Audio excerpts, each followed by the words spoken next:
Good evening once again, all my comic collecting friends out there in the YouTube comic community. Comic Quarter 410 here tonight. Doing a quick video. I showed one of these magazines a few months back, and admittedly I didn't really know anything about it. I asked, if anybody else did, and didn't hear much. The one thing I said, I bought Comix Book #1. It's the magazine on the left. And the one thing I did say is that I noticed it was published by Curtis Magazines, who published all Marvel's magazines in the 70s. I believe, it was actually, a subsidiary or owned or affiliated with Marvel, whatever. So I did some more research on these books, and I actually came across an incredible article a couple days ago, and after I upload this, I'm going to go to my computer and put a link to that article so you all can read about it. But once I learned about what these were, I had to go track them down, because I only had #1. And the copy of #1 on the left is actually an upgrade to the one I got before. I think I probably overpaid for the first copy I got, but I got a really good deal on all three of these, and they're in fantastic condition. Basically, these Comix Book magazines were published by Stan Lee and Denis Kitchen, who went on to create, Kitchen Sink Press. They came together and decided to do this. And, excuse me, basically, Denis Kitchen would send his books to Stan Lee, Harvey Kurtzman, some of the bigwigs, and he was friends with him. And him and Stan Lee hit it off really well, and they had a good relationship. Stan Lee offered Denis Kitchen jobs at Marvel several times, and supposedly Kitchen kept turning him down until the underground market crashed in 1973, and then that's when they linked up. But basically, Kitchen didn't like Marvel's work for hire, or kind of, the lack of royalties or whatever that Marvel and DC artists would get or wouldn't get, because, excuse me, the underground creators had pretty much, control over every aspect of their book, and eventually even the printing and distribution of them. And, they were used to retaining the rights and all their artwork and everything, which at that time Stan Lee didn't do for Marvel. So basically in 1973 they got together, and Stan wanted to do an experiment because he loved Underground Comix. He loved a lot of these artists, so he wanted to bring them in and give them a nationally published form. And issue #1 here on the left is actually pretty important because it's Mouse creator Art Spiegelman's first nationally published work. And between Kitchen and Stan Lee, they got a lot of the legends from the Underground Comix world who, Stan budged a little bit for Denis Kitchen. He gave these guys a good pay rate. He gave these guys, agreed to split part of the copyrights of this book and the characters, because some of them were characters that these creators already created independently. Most importantly, he agreed to give them back all their original artwork. Well, this didn't go over too well once the regular Marvel artists found out. They were pretty upset. Stan Lee said it caused big political unrest within the ranks of Marvel.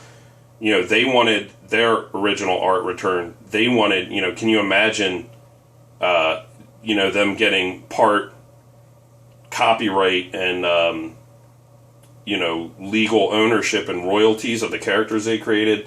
It just didn't happen back then. So when the Marvel artists found out, it was a big deal. So Stan had to cancel this Underground Comix project at issue #3. So it didn't last very long. Sorry about the wobbling there. I bumped the table. Trying to keep the camera still for once. But basically, they canceled it after issue 3, and Kitchen and Stan Lee remained friends. Kitchen said he made good money off this, which he in turn used to start Kitchen Sink Press back up, or started up, start his independent publishing back up, because it had crashed. But through this, he was able to finance his own company, and he's still around. He's a legend in the industry. And him and Stan remain friends. And what Denis Kitchen did, these are the 3 issues Marvel and Curtis published. And with some of the money he made, Denis Kitchen, they already had 2 more issues done when Stan canceled it. So Denis Kitchen put out number 4 and 5, and I'm on the lookout for those. They're probably, I'm assuming, a little harder to find. But like I said, I really didn't know anything about these books at all until about 2 months ago when I saw number 1. And, I mean, just a veritable who's who of underground artists worked on this. Like I said, number 1 has the first nationally published artwork by Art Spiegelman, mouse creator. Mike Barron worked on these, who, he went on to create Nexus and Badger. Basil Wolverton, just an absolute legend, he worked on it. S. Clay Wilson of Zap Comics fame. Joel Beck, Justin Green, who worked on Young Lust and created Binky Brown. Trina Robbins worked on these, who she's known for. She created Vampirella's costume and designed the costume for Frank Frazetta, and she worked on Wonder Woman. She's very well known in the comic industry. So a lot of big names worked on these. Number 1, like I said, these are in fantastic shape. I'll try and get them up a little closer here. Number 1 has a little bit of yellowing at the bottom there. But, I mean, it has one ding here in the spine up above the pen. But, I mean, if I can get it sideways here, the spine on this magazine is perfect. This is just very nice copy for a black and white mag from 1974 and 75. I would give all 3 of these very fine plus to near mint. The back covers are great. The guy advertised them as being very fine plus near mint, and I think they are. Again, number 2, the spine is just flawless on this bad boy. And beautiful cover here by Skip Williamson, who worked on Bayou Funnies. Big inspiration to Robert Crumb, one of my favorite artists. And last but not least, here's number 3. Excellent condition on this for a white cover. This is a near mint copy. Little flaw down here, if you can see it on the corner. Small little nick, not too bad. Spine, other than that, perfect. Top staple slightly misaligned with the bottom one, but oh wow, actually I'm sorry, now here's a crease at the top. But still, it's probably at least a very fine, and got an excellent deal on them. And Denis Kitchen actually did the cover there to number 3.